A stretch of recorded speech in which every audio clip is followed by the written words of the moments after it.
Hi guys, and welcome to the Sideline Show. I'm Bruce McLean, and I'm joined here with Matthew Nessel. To start off today's episode, we're going to talk about the last night's Game 5 between the Boston Celtics and the Miami Heat. Do you want to give a quick recap of the game? Yeah, great first half burst from the Celtics, and they just kind of kept that lead. Timely shot making from a lot of role players. I think they had 4 starters over 20 points, and they never let Miami get over that hump. I think the closest they got it down to was maybe 9. For all the flack that Missoula has received during this series, he had a lot of timely timeouts. He made sure they never got too much momentum, and this in my opinion was the first game where we really saw Boston look like that team that we saw in the regular season.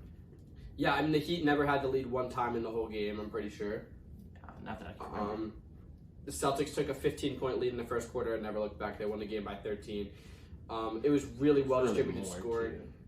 What? It was really more too. That was like that garbage time. Oh Duncan yeah. Robinson was cooking up. Yeah, the Celtics really well-rounded scoring. Shot the ball very well. Shot the ball 41%. We know they only had 2 losses in the regular season when they shot the ball over that 40% mark. From three. Sorry. We had Tatum, Smart, Derek White, and Jaylen Brown all above 20 points. Al Horford got a lot of rebounds, so good game. Jason Tatum, great game, 21 points, but had 2 steals, 11 assists, and 8 rebounds, and played solid basketball. Marcus Smart, that's what you need him to do. If he has 2 games like that a series, I mean, you're looking good, and then he plays his good defense. And Jaylen Brown being able to shoot 50%, I mean, of course, he's not where he was in the regular season, but he's in a much better spot than he was earlier in the series. Yeah. On the other side of things, for Miami, that Gabe Vincent injury was felt. Yeah. I mean, Kyle Lowry had done an amazing job, in my opinion, in the Bucks series and then in the Knicks series. He has struggled to get it going in this series. And it's a big problem if they don't have Vincent. Yeah, I mean, and Kyle Lowry, you don't want him to have to be a starter in this series, but at the end of the day, he is their veteran guy. He's the guy there that kind of knows how to win with the Heat. I mean, we have Kevin Love on the team, of course. He's a champion, but Kyle Lowry's like that veteran guy. Him and Jimmy take a lot of the load and leadership, but Kyle, you wish that he could do a little bit better. Jimmy Butler was pretty much suppressed all game. Yeah, I don't know. It still feels like we really haven't seen that big scoring outburst from him since that ankle injury. Yeah. I wonder if he's saving it, because we all know, I mean, he saves it all regular season. You know, he's clearly not going for it all then. Mm-hmm. Was he saving for the finals maybe when they were up 3-0, but maybe we see that next game? Or is his scoring ability really restricted by that ankle, which is kind of, I feel like, limited his mobility a little bit? Yeah, I mean, Jimmy Butler turned from clearly the best player in the playoffs to clearly the second best player in this playoffs. Well, at least not number one. Was he ever better than Jokic in the playoffs? I think he had a time where he was playing better than Jokic. I guess in the first round, but that was like even the second round. No, second round Jokic was cooking up the Suns. Yeah, that's true. He also didn't play much in the second round, or well, he did, but that was the injury and everything. That was also out of necessity too, because Jokic didn't really have to do anything versus Timberwolves. That's true. Highsmith played well. Highsmith played well, shot the ball well. I mean, the Heat. I mean, it was really the turnover game. 16 turnovers, you're not going to win a basketball game like that. And a lot of those were in the first half. They cleaned it up a bit in the second half. It's too little, too late. They were down already by 17, and they just. The only thing that would scare me for them, I think that you fix the turnovers. I think the Celtics, even if it ends up going to 7, across the next 2 games, one of those games they're going to have one of their classic Celtics bad shooting games, and they'll just, the Heat will capitalize and win. But that Caleb Martin injury, that gets kind of scary, right? Because he has been amazing this series and the whole playoffs for them. Without him, it's a question mark if you can beat the Celtics, let alone could you beat the Nuggets in the finals. Mm-hmm. And he was able to play the rest of the game on it, but I wouldn't be surprised to see him appear on the injury report. Yeah, so 3-2. It's looking scary for the Heat. Celtics are gaining a little bit of traction in this series. I still think the Heat win. I still think the Heat managed to win Game 6, but if they don't, I think the Celtics are going to win a Game 7. we saw Tatum last series in a Game 7 put up 51. So that's the only thing that scares me from the Heat. They haven't had that. They haven't had a Tatum game yet. I guess last game was kind of a Tatum game. Well, Game 4. Well, I guess they just didn't need him to put up as many points. So he hasn't had that true. He hasn't had that true Tatum dominance in a 40, 50. like a tit for tat, like Jimmy and Tatum going at it. I feel like that would be a Game 7 type of thing. It's gonna happen eventually. Yeah, that's the thing with Tatum. You put up with his bad games because he's gonna get you that 40, that 50 when you need it, but he hasn't really had a true terrible game this series yet. No, he hasn't. Which is weird. He generally has to do one or the other. Udonis Haslem, no minutes last night. I bet you if Vincent's out again, I could see Nikola Jovic coming to play for the Heat. I don't know if they'll throw him in. He didn't play much, and he's a rookie. But I'd like to see him because I thought their guard minutes were a little weak. Yeah. So tomorrow night we have Game 6. Goes back to Miami. Not that really matters. They pretty much play the same home or away.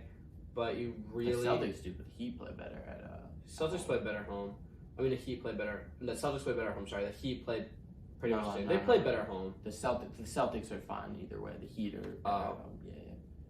Yeah, that's true. Actually, the Celtics play better at home too. But yeah, the Heat do play substantially better at home, even though it hasn't shown in this series. But yeah, it goes back to Miami, and you think it's a must-win for Miami at this point.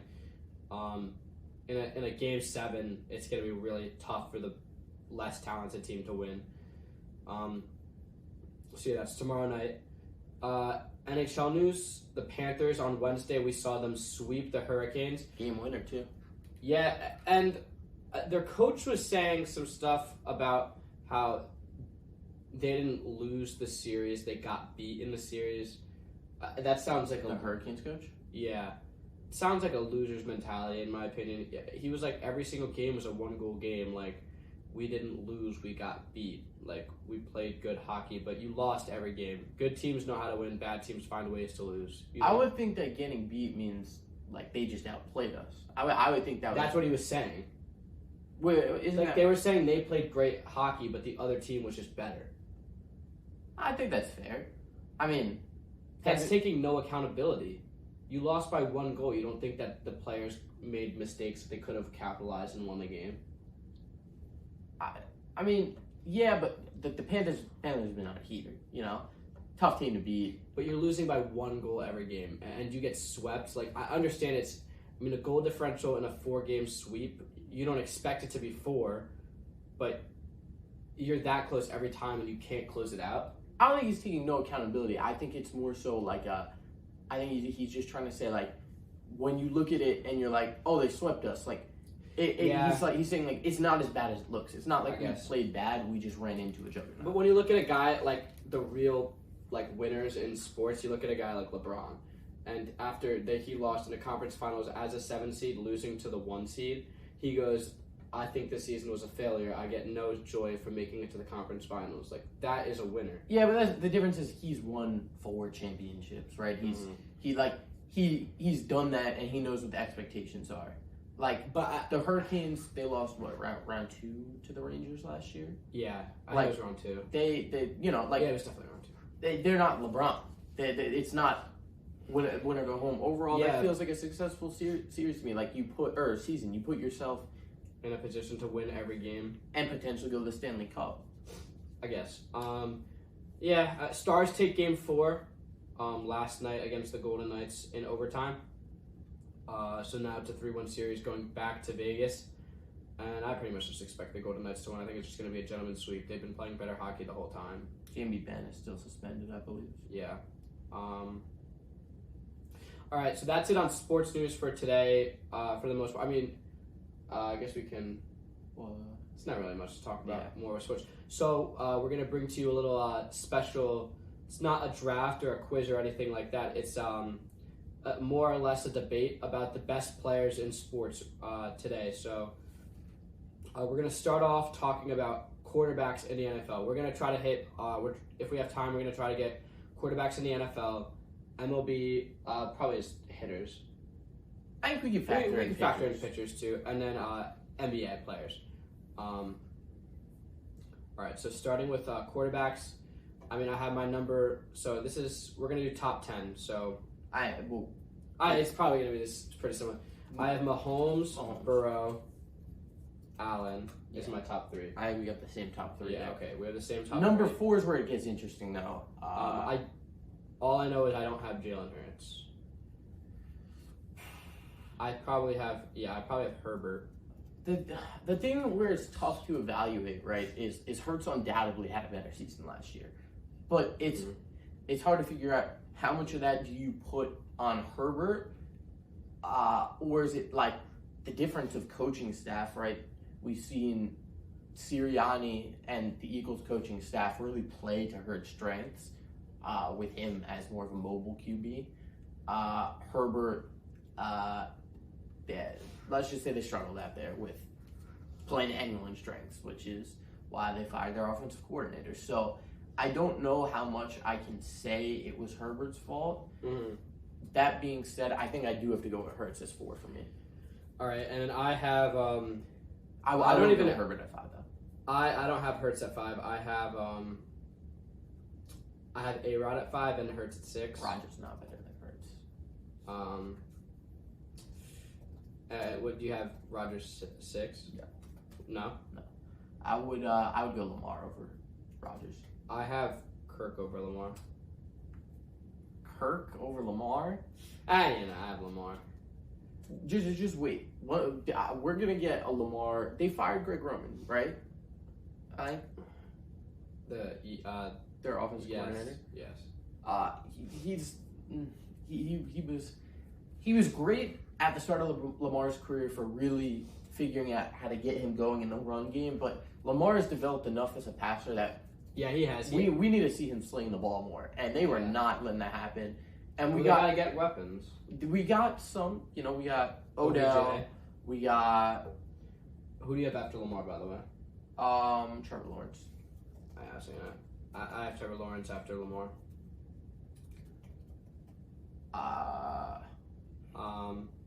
T-Law. I mean, I wouldn't have him there if he didn't win that game against the Chargers, but since he did, I do. I mean, what does that matter for his quarterbacking skill, though? It shows that he couldn't get 4 touchdowns and a half. Well, like, say he would have came back and lost. You'd have been like, nah. I don't know. He's number 1. No. Here's where it gets tough, in my opinion. Yeah, I mean, I'm just going 8 is... I have 8, you only have 7.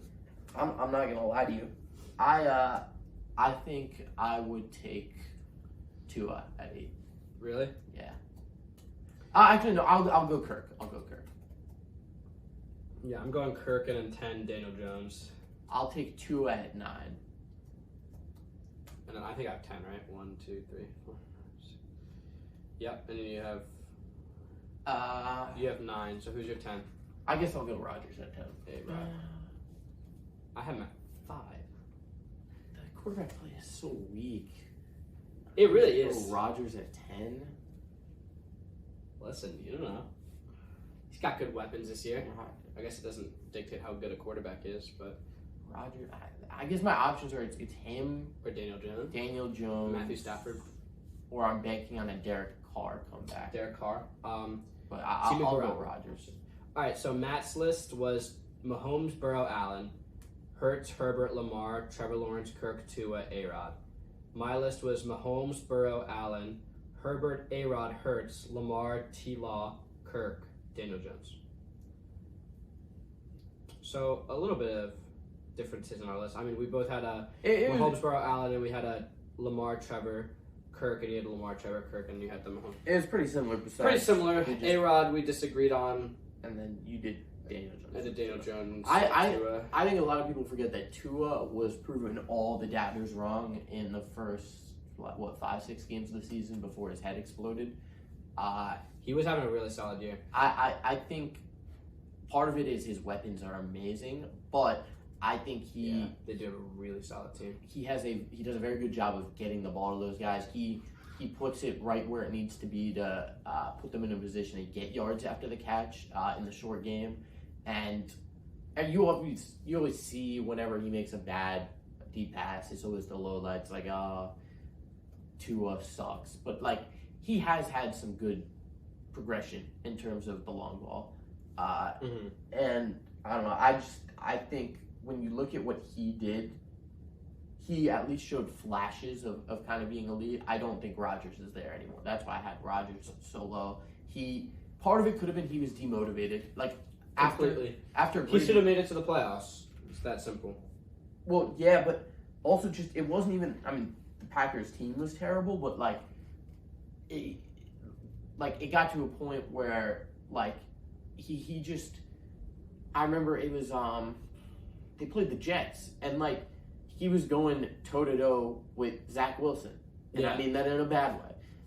They just both sucked. Who's that backup guy that can't throw the ball for the Jets? You won a game. Streffler. Yeah, Streffler. He's number 11. That was not a win. He's number 11. But Trevor Lawrence showed up. Rodgers. Toe-to-toe. I don't know. The thing though is, remember Brady in that final season in New England? He looked cooked. Yeah. And then he went to Tampa, and it was I'm great again. They went 10-0 to start the season, and they were a wild card team. They went 11-5. Is that true? Yeah. 28. I was 2019, 20. They went 1-5 to end a season. Yeah, they lost twice to the Dolphins. I remember the Dolphins loss, but 12-4. So they went 2-4. That is crazy. Yeah, they won. Eight. Okay. I thought they were. They were 10-1. They were number 1 in the league, and they went 2-3. They went 2-3 to end the season. Patriots don't make. This was a really bad loss. They don't have stretches like that, or they didn't. At least when Brady was there. But that's true. It could be true. Consistency. My point is, I think Rodgers could bounce back in a more winning situation, because I wouldn't put it really on him that the Packers didn't make the playoffs last year. Well, that team was bad. That team was bad, but he had the chance in that Week 18 game. But that's the only reason I said that. But what was the scenario there again? Was it if they won, they were in? If they won, they were in. He controlled his own destiny, and that's when Stephen A. was like, "Aaron Rodgers is gonna win the NFC. The Green Bay Packers are winning the NFC." Who did they lose to? Was it the Lions? It wasn't the Lions. The Lions beat. They beat the Seahawks, right? Oh, it definitely was the Lions. Yes, they lost to the Lions by 4. Yeah. Because of a late fourth quarter touchdown by the Lions. I don't really remember this game too well, but I did watch it. I remember Rodgers not playing well. No, me too. It was a home game too, so it was inexcusable. That's why I thought it was. He could be revitalized in a winning situation in a way similar to what Brady was, but I mean, he was gonna retire, right? I think he felt his time was done. Maybe he's like, I can kind of latch on here, winning situation, but I don't think we're gonna see him get back to that elite level of play. Garrett Wilson's pretty solid, but he's got good. All right, we're gonna move on to MLB. 5 is crazy. I can't believe you had him 5. Just watch out. Number 1, I have Shohei. I disagree. Who do you have number 1? Judge. I have Judge number 2, and then I have Trout number 3. I disagree with that actually too. I would put Shohei at 2. And you have Acuna 3? I have Acuna at 3. I have Acuna 4. I'll write this down, I guess. Yeah. So I have Judge. I still think what Judge brings to the plate and in the field, because it is just so incredibly good, is more valuable than what Shohei's good play on both sides of the ball. Great even, but not otherworldly like Judge. 4 is where it gets interesting for me. I guess I'll throw Trout at 4. I have. Who? I have Mookie 5. Mookie 5. Even though he hasn't been that good this year, he's been solid. He's an interesting one. My thing is, I don't know if you could put another pitcher on this list. I don't think you do. Because here's the thing. Because it would need to be DeGrom, and DeGrom hasn't been there. It wouldn't. It might be the only one I'd consider. No, Diaz. but I don't know if you can put a relief. But the thing is, in my opinion, I think there's a world where that Mets team is not that great last year if it wasn't for him. Well, he won him a lot of games. Like, he came in the game and it was over. It was over, Right? Yeah. There's no other player in the league who you can. I mean, when you heard the trumpets, the Mets were winning. Exactly. So the thing is though, you could put him there. I wouldn't put him at 5. 10. It would be like 9 or 10. But I don't know if I can do that since he hasn't played yet, and he also has not performed at that level in any other season of his career. Mm-hmm. So, who would I do for my 5? The thing that's tough is, I considered Mookie, but I guess I'll go Mookie at 5. You got a 6. Let me just. I think I'm gonna go. Don't say Freddie Freeman. Do not say Freddie Freeman. Freddie Freeman is not the 6th best player in baseball. I'm gonna go Machado. Interesting.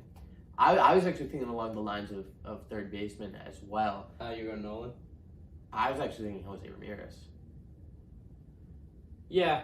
I think I have 9. Just my personal opinion. You want Jose at 6? Yeah, I am a big Jose Ramirez player. I'm a big Jose Ramirez guy too. I just value Machado's defense a little bit more. He struggled this year though, Machado. So that's why I that's was fair. My ranking coming into the season was Machado, Ramirez, Nolan's probably jumped. But I'm Ramirez, and then I'm undecided on Machado and Nolan. I just think his ceiling is one of the best hitters of baseball. And so obviously so is Jose Ramirez. We saw last year; he was amazing. Oh my gosh, yeah. So I don't think I'm taking into account as much of last year as you are. I mean, I'm this year. Sorry, this year. Yeah. Number 7. 7 or 6? Oh, 7. Yeah. I'm gonna go.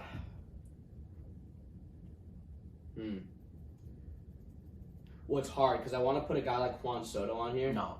But he hasn't been good. No, he is no argument in my opinion. I don't even think it's an argument for top 20 anymore. Top 20? I don't know. It's just hard with him because you know what? I'm gonna go with a weird one. Who? Jordan. Ooh, I like that. Yeah. I know he's a guy who I feel like gets slept on a lot of times in these lists. You just always forget him. Because it's like, he brings no fielding value. I really don't think it matters if he hits the way that he does. You know what? I think we both realized, by the way, that we forgot someone. Bryce. Oh. Yeah. Yeah. I'm actually going to put Bryce Harper at 5. Right after Trout. Or 4, sorry. Right after Trout, before Acuna. Actually, no. After Acuna. Before Mookie. He's 5 for me. Yeah, okay. We forgot Bryce Harper. Bump up to 2 for me. Number 2, behind Judge. Yeah. Best hitter in baseball. I also, yeah. I think Judge edges him because Judge is going to give you Gold Glove defense out there. But what Bryce Harper does and what we've seen him do in the playoffs, in the biggest last year stage, in the playoffs.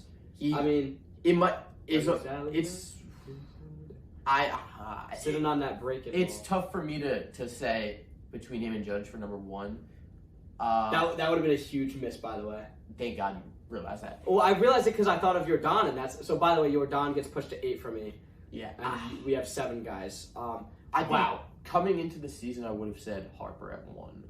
I just want. I mean, this year he's been incredible in what he's. I just want to see more of him. Yeah, when he's played, he's been incredible. It's nothing against him. I'm gonna actually move him. I'm gonna move him to 3 above, right behind Judge.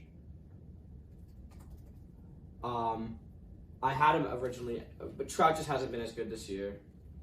I personally think Trout has taken a step back, not just this year, but last year too. I still think he's one of the best players in baseball, though. Yeah, but I think it's a matter of time before he moves to a corner, and once he moves to a corner, he's probably gonna get on the 6. Yeah, and I think something like around there. I have my 9, by the way. I think I have my 10. Me, I might steal your Jordan one. I don't know. I mean, that's it. It's a solid pick. He's dynamic. He's a top 5 hitter in baseball. He had an amazing season last year that kind of got overshadowed by Judge. I think not enough people talked about it. And he's a better postseason player than Aaron Judge. Yeah, I mean, I don't know how much of Aaron Judge's struggles has been. Yeah, because it's the postseason, but he struggles in the postseason. Yeah, because, like, the thing is, like, he actually kind of ended the season a little bit and going into the playoffs. Yeah. He's a streaky player, and he got also thrown off by the whole home run chase. I mean, it's hard. Yeah, especially he did. In the social media era, he comes up to the plate. Not a single person in that stadium didn't have their phones out. Yeah. Everyone has their phone out recording. A double is a failure in that moment. It is incredibly hard. So I think that whole thing kind of rattled him. And he came up big for us at times in the Guardians. My 10, by the way. Sorry, I'm putting Jose Ramirez at 9. I'm gonna put Nolan over Jordan, actually. Over Jordan. So Jordan 9. So you have Ramirez, Nolan Arenado, Jordan, and then who's your 10? I actually bumped Jordan up for now. I'm gonna above Nolan? No. Like, take Jordan off the list for now. Oh, he's gonna be your 10. I'm taking Goldschmidt at 9. And then I have some decisions to make at 10. I don't know. So you might not have Jordan. I'm gonna go. I know this is like. I'm gonna go with Fernando Tatis at 10. I thought about it because we've seen Fernando Tatis at 10. We've seen what he can do. That's why I have him at 10. I'll push him back out of the top 10. I think based off the criteria I've made my list on, I can't. You can because he hasn't been as good this year because he hasn't played as much. Yeah, and Harper's the exception because Harper's the best hitter in baseball. Yeah, but also because Harper, when he has played amazing. Tatis kind of got off to a slow start and then he got it going. Mm-hmm. I just want to see a little more from him just because we also didn't see him last year too. You know what I mean? Yeah. Like Harper only missed parts of this year. Tatis, we saw him miss the first couple of weeks plus all of last year. Yeah. For my final spot, this is where it gets tough because there's a lot of people who have an argument, in my opinion, because I haven't put Manny on yet, right? And he definitely has a spot. Neither of us put Trey Turner. Trey Turner certainly, I think, would have been up there for me coming into the season because he... Austin Riley, one of the better hitters. Yeah, I don't think I'd put him in there. I don't think I'd put him top 10. The thing with Turner was, I mean, he's been great. We saw it for the Dodgers, and then we saw what he did in the World Baseball Classic. But he actually has struggled heavily with the Phillies. Maybe kind of got himself going a couple days ago, though, when he hit that home run late in the game. Not a guy, by the way, sorry to interrupt, but not a guy I think is going to be top 10 at the end of the season, but a guy that I think could go, like, make a case, like a name, like you throw in there. Spencer Strider? Sure. I was going to say Corey Seager. Ooh, not top 10 right now, and probably not top 20, but maybe not even top 30. But if he gets back to his 2019, 2020, 2020, 21 self, I guess I said that weird, but 2019 or 2020-ish self, I could see him cracking top 15. Talked about. For my final spot, it's tough because I mentioned Strider because that's who I thought you were going to say. I actually forgot to consider him. I think it's... For me, I don't think he's the best pitcher in baseball, so I can't have him in the top 10. He might be, though. He might be. He's been really solid this year, but I think Jacob deGrom, when healthy, No. I think he is. When healthy matters. 100%, but I think he hinders and also the pitching list because he's not top 10 because he's not healthy. But you can't say, I don't know. He also is not healthy because of the way that he pitched. Yeah. If everyone tried to pitch like him, they too would not be healthy. But for me, it's between Machado, Jordan, Spencer Strider, and Garrett Cole. I think that... Garrett Cole's been pitching the lights out this year. Yeah, I think we've seen him kind of struggle a little bit in his we even saw in his last start, he didn't have any of his stuff, and he still managed to get 6 scoreless. Or no, he gave up 2 in the first, and then he kept them. I feel like you gave him more runs than that. You know what? Because they scored off Marinaccio. Yeah. I was going to say, I think his final stat, I think he ended up getting 5. I don't know. Big game Sunday against the Padres for him. I think maybe I would have given Cole this spot if it wasn't for that start and the Rays won. Yeah, the first Rays. Strider has. I was actually thinking the second Rays start was in my head. Yeah, I wasn't thinking the Orioles start. Strider has been very good, but the thing is, I think Cole kind of has the previous years to back him up, where if he kept pitching like that, I would put him on. Strider, even though he's been like that this season, doesn't have the previous years that. That's why I would honestly argument. put Alcantara over Strider. No. First of all, The thing- Alcantara. Oh, Alcantara, yeah. But the thing is, when you think about the value of a guy that can go in there and throw 9 innings, Absolutely, but this year he hasn't. he hasn't. You're He right. hasn't done You're that. right. That's where the lists are a little different. I'm going a lot off of last year. Yeah, but like it's one thing in my opinion. Like I can look past last year if you've been decent this year. He's been bad. He's been bad. He's not been an ace. Which is weird because he's a guy who has had an upwards trending career. Like he's progressively got better. For my final spot, I'm gonna go Jordan. All right. I'm gonna go Jordan. Sorry, Jordan. All right. So final lists: Shohei, Judge, Harper, Trout, Acuna, Mookie, Manny Machado, Jordan, Jose Ramirez, Fernando Tatis. That's my 10. For Matt, Judge, Harper, Shohei, Acuna, Trout, Mookie, Jose Ramirez, Nolan Arenado, Paul Goldschmidt, Jordan Alvarez. I look, you might want to move Mookie down. Now that I'm looking at I want to move Mookie down too, but I want to move Mookie out of my list. And for number 10, I want to put. He just hasn't been good this year. No. I think I'd move. I'm gonna put him 9 and then have Tatis stay at 10.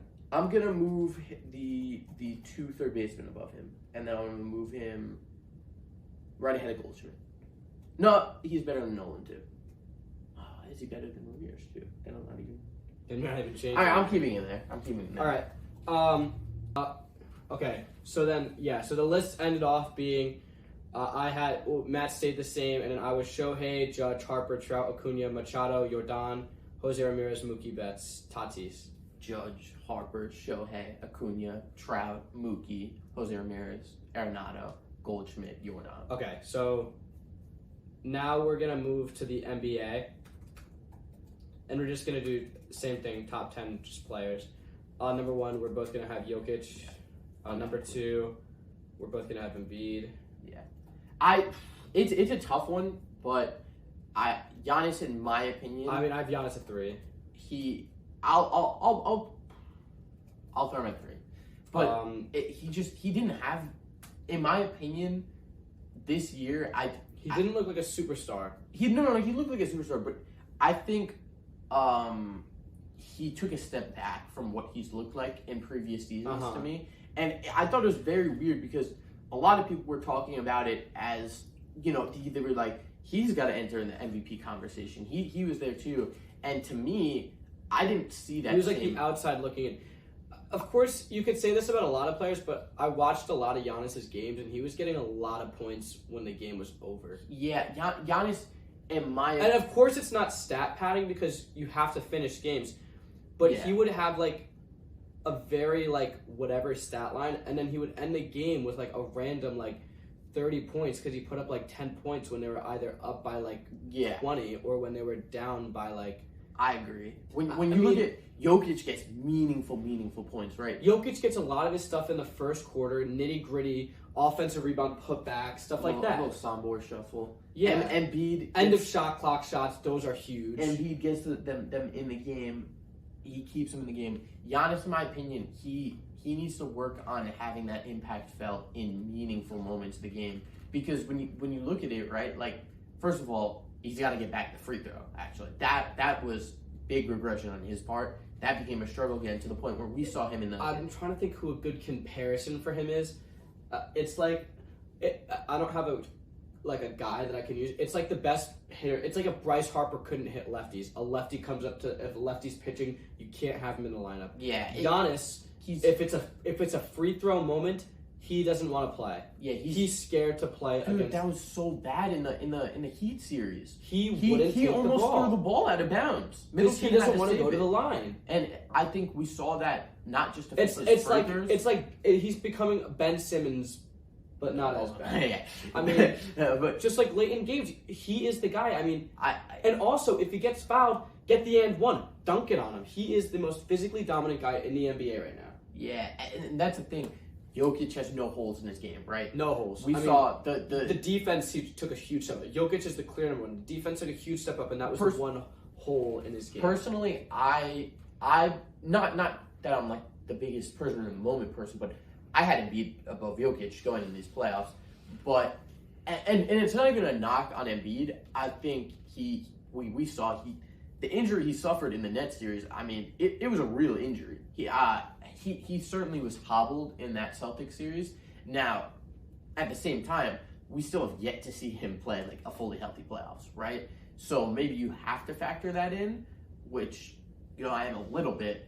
And so that's why, especially with how Jokic has played, I mean, it's what's expected of him. It's what he does. It's a reason why, to me, it was so close between the two of them going in the playoffs. But yeah, Jokic took a step up, and Embiid stayed. Like Embiid played okay basketball. Jokic played fantastic basketball. Yeah, he's playing. You watch Jokic in the regular season, and he does this, right? He does it's this a different level. I think a lot of people had their eyes opened, not because of they hadn't watched Jokic before, but that's because this is a little bit of a different Jokic where we see him looking to score more. He doesn't have to do this in the regular season. Mm-hmm. So I won't lie. I thought Embiid was better, and that's coming from someone who watched a lot of the two of them. I was wrong. Number 4. This I have is where it KD. gets interesting. No one's a bigger KD believer than me.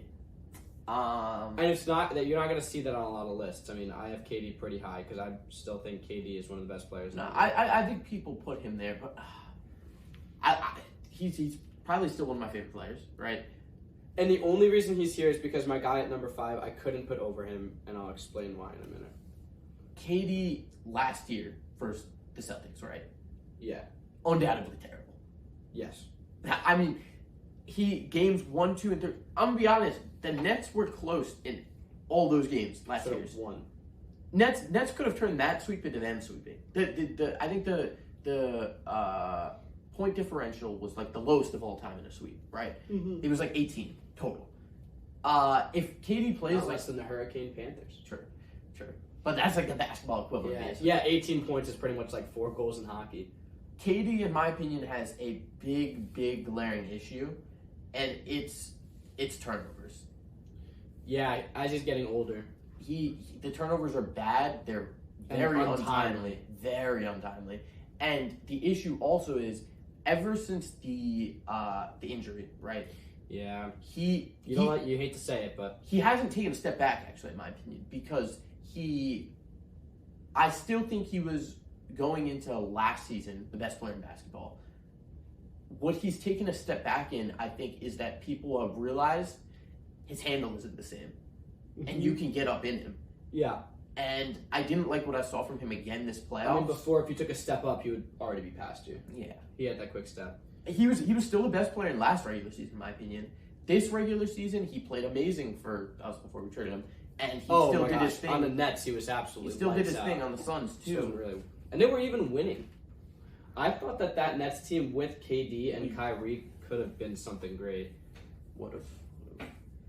Yeah. We're the hypothetical champions. No one else wins more what-ifs than us. The Nets? Yeah. So who do you have it for? I'll still put him, but I think... And then number 5, Steph. I have Luka. No. Well, you know how I feel about Steph. I have... You know how I feel about Steph. I'm not the biggest Steph lover. There's no argument. Yeah, I guess I have Steph. I mean, Steph is my guy. I love Steph Curry. I was just gonna put him at 6, and I'm gonna put Tatum ahead of Luka then. No. That's a little bit too much. I guess if we're going to playoffs, all right. So I have Steph at 5 and then Luka at 6. I would agree. Luka 6. So we have the same list so far. All right. I have Tatum. I have Tatum 7. Here's where it gets interesting. Is Tatum 7? I think Tatum's 7. I think. Oh, to talk a little bit about Luka, I mean, couldn't get it done with Kyrie, but I think he's better with not another primary ball handler. He's better with a dominant big. Think about every other person on that list, though. There's no, they're better with them. You know what I mean? Yogi can play with anyone. Embiid can play with anyone. Giannis can play with anyone. Luka, KD can play his with biggest anyone. thing. Well, first he probably needs to slim down a little bit. But the thing is with Luka, did you see his haircut? I didn't. It's bad. I'll look it up. It's bad. Luka needs to be more efficient. Not honestly. I think he needs to be more efficient with not his shot, just what he is doing on a possession. He wastes. This is it. No, it's that. Yeah. He wastes so much time. This is what it looks like after. Oh, that's not bad. I only saw that. But he wastes so much time, I think, getting into sets a lot of times where you look at, they end up taking a lot of those in the shot clock. You know who would be a good coach for Luka would be D'Antoni. Amazing coach. Great coach for Luka. That's actually a great call. Yeah. I think. Yeah. Because the thing is, he kind of has, the Harden comparison gets put around a lot, but the thing is, we've seen with Harden plays faster. He's faster, he can break guys down off the dribble, and we've seen him play well with other stars. Luka, we didn't love actually, him and Kyrie did their thing. They just didn't win games. They didn't win games, and they didn't have good role players, but we didn't love the pairing with Porzingis. Yeah, Porzingis was tough. I mean, he actually kind of killed Porzingis' career. He was a perennial all-star with the Knicks. He played well again this year, though. He's gonna get paid with the Wizards. Yeah. We didn't love the pairing with him. Not that it was his fault. Brunson was just in a smaller role, but we've seen him flourish without him. I think D'Antoni could really work on getting him to get. He doesn't have a job right now, right? He doesn't, and it's so weird because I almost think he's blackballed by the NBA because he couldn't win. I don't know. It's so weird. Like he got that assistant. He was always so close. He would have won 2018. I still think that there was some the Rockets with Scott Foster. I think there was some Scott Foster riggage, or at least class. influencing in that game. Obviously, they shot of 27 or whatever on in the a row, yeah. But no, in the game. No, row. But they I don't know. So some of the calls in that game were suspicious, to say the least. Yeah. Kind of tangent, but yeah, it is what it is. Who do you have at 7? I'm between 3 guys. You're between Tatum, Shea. No, not Shea. Tatum. All right, let me guess. All right, we have Tatum, Jimmy, and the last guy would be none other than you're probably not Anthony Davis. It's D-Book. You have D-Book at 7? No. He's the third guy I'm considering. D-Book, I think, gets slept on a lot of times in these lists. And I think people were kind of starting to realize what he was capable of doing in the playoffs when he was just torching the Nuggets. I mean, he could not miss. And those were streaky games for him. He can be kind of streaky at times. But we saw him do it on a final stage in 2021. People still didn't really notice. We saw what he did to get the Suns the 1 seed last year in the regular season. He's proven himself, in my opinion. Mm-hmm. The question is, what does he impact the game in other than scoring? So that's your 7, 8, 9, by the way, those 3 guys. Yeah. I think I'm going to go Devin Booker 7. I'm going to go Jimmy Butler 8. And I'm going to go Jason Tatum 9. All right, so my 7 was Tatum. My 8 is going to be Jimmy. The only reason I have Jimmy over Tatum is that Tatum's streakiness just is so brutal for a team to overcome, because when he doesn't have it on, it really hurts. It really hurts, and it can prevent them from winning a game. Jimmy knows when to take a backseat, and he's never going to have a game where he's that ice cold, or at least certainly nowhere near as frequently as Tatum. This 9 is really tough for me. I'm thinking along the lines of a Shea or a Dame. I would go Dame over Shea. And I think I'm gonna go 9. I'm gonna go LeBron. Ooh. Because he made it to the conference finals, right? The other guys didn't. That's that. They didn't make the playoffs. All right, hold on. They didn't make the playoffs. They both made the play in, actually, Shea and LeBron. No, Shea and Dame. Dame didn't make the play. Shea won a playing game. Yeah. And I mean, look at the guys Shea was playing with. I mean, let's be honest. Is rookie Jalen Williams, not to be confused with other rookie Jalen Williams, is he a center on a playoff team? First of all, is he a center? No. Second of all, is he a center on a playoff team? No. There was LeBron is number 9. I don't know. Yeah, he probably is. And you can have him 10. Yeah. You're gonna put him 10? I'm between him and Dame. I mean, Dame didn't have help. Dame scored 30 points a game. Dame, in my opinion, was the second best point guard in the league. Well, it depends on what you think a point guard is, because if Luka's a point guard, Luka is better than him. I think Luka's a point guard. Yeah. But the best point guard in the 2020s... Luka's undoubtedly a point guard. It's a question of Steph point guard. The best point guard of the decade was LeBron James when he played point guard. Undoubtedly. Do I put LeBron on? The thing is... That's not even a question for me. LeBron James is the best point guard of the decade. When LeBron James played point guard, no one in the NBA was better at point guard than LeBron James. What year was point guard LeBron? 2020. It was the bubble year. Yeah. Well, it depends. I think... No one... At better or best at playing the position of point guard. Best at playing the position of point... Like, he was the best... I actually disagree. You think you have... Who do you have? Luka? James Harden. This Peak, year. No. Peak Rockets, James Harden. That was also two. No. When D'Antoni made him a point guard, no one could stop him. He was 30 points a game. He was 10 assists a game. He was. That's fair. He was willing those teams to the playoffs. That's a good list we can do one time. We could do the best point guards of the decade. Yeah. But and it has to be individual seasons. Yeah. Peaks. That's a good list. Yeah. We'll remember that. Yeah. LeBron is 9.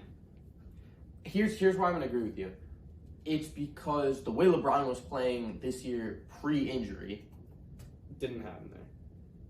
No, I would. I thought he very much was still a top 10 player pre-injury. Post-injury playoffs... Now the question is, can he get back to that? I don't know. It depends. I mean, I think people tend to have a better time coming back from foot injuries than say more of a. Also, we're not talking about regular people right now. We are talking about LeBron James. I mean, if there is a way to get it done, LeBron gets it done. You know what? I'll put him at 10 for me. And don't be surprised when the King comes back and wins a ring next year. No. Don't be surprised. No. Dame is a very honorable mention. And then I'll have for 10. I'll go with Booker. I think so we are the same guys. You have Booker right after Luka. I have the same list. You have Jimmy above Tatum. I have Tatum above Jimmy, and then I have Booker 10, and everyone's pushed up a spot. I don't know if I have LeBron over Booker. LeBron James resurgence. 40-year-old. What is he resurging from? He was still great. Not good enough. So my list ended up being Jokic, Embiid, Giannis, KD, Steph, Luka, Tatum, Jimmy, LeBron, D-Book. And then Matt was Jokic, Embiid, Giannis, KD, Steph, Luka, Booker, Jimmy, Tatum, LeBron. So we had the same top 6. Same 10 players. Same 10 players. It was a little bit of rearranging. In my opinion, Dame... You underrated LeBron. Dame and Shea are honorable mentions. Dame will get in the list next year. I think he gets traded. I think he goes instead of Jimmy. Jimmy's not a top 10 player. To being realistic, if Jimmy Butler didn't, that is our recency bias. Jimmy Butler's a top 10 player because of our recency bias. Okay, he's not a top 10 player in the NBA. No, he is. No. All right. I'll put it this way. You're right. If he didn't go on this run, you have Dame ahead of him. Yeah, but he went on this run. So the thing is, you have to take that into account. He was going. Yeah. You can't look at history out of context. You have to look at it in context. Jimmy Butler, right now. If he didn't go on this run, then he wouldn't be Jimmy Butler. Because Jimmy Butler does that. Yeah. He steps in, and it's I also think what he does in the regular season when it's he's not trying. It's not that he's not trying. It's just he's taking a little rest. I mean, Kawhi should do. he also doesn't take he just kind of like, he just plays a little more passive. He just doesn't look for a shot as much. Sure, it definitely doesn't take as much energy, and that's probably part of it. But, he just kind of, I don't know, I feel like he's just kind of trying to be more of, like, getting his teammates involved, which we see him do in the playoffs at times. Honorable mention, by the way, Jalen Brunson. No. Next year's going to be the best point guard in basketball. He might be the best point guard in the East. I saw a tweet about that the other day. He is. And I was like, who's better than him? Dude, it's like him and Harden. It's kind of weird. I guess all the guards are in the West until Dame comes on the Nets. But Brunson, Damian Lillard, New Harden, York Knicks future. No, Nets. Brunson, Harden, Trey. You know what? That would actually, by the way, if we got Dame, that would be payback for you guys getting KD and Kyrie and mismanaging them. Bro, they mismanaged themselves. Yes. Did you see what Bruce Brown said the other day? What did he say? He basically said, without saying, that KD was the reason that we didn't re-sign him because KD hates him, which was backed up by the fact that him and KD were fighting in the playoffs. Yeah. Well, that's because he didn't like how Bruce Brown was smaller than him and better center. So Bruce Brown was one of my favorite players. Great name. Didn't bring him back. All right. I think that's all we have time for today. But thank you guys for tuning into today's episode of the Sideline Show. I think this is episode 6. Hope you guys have a great day. Thanks for tuning in, and tune in next time.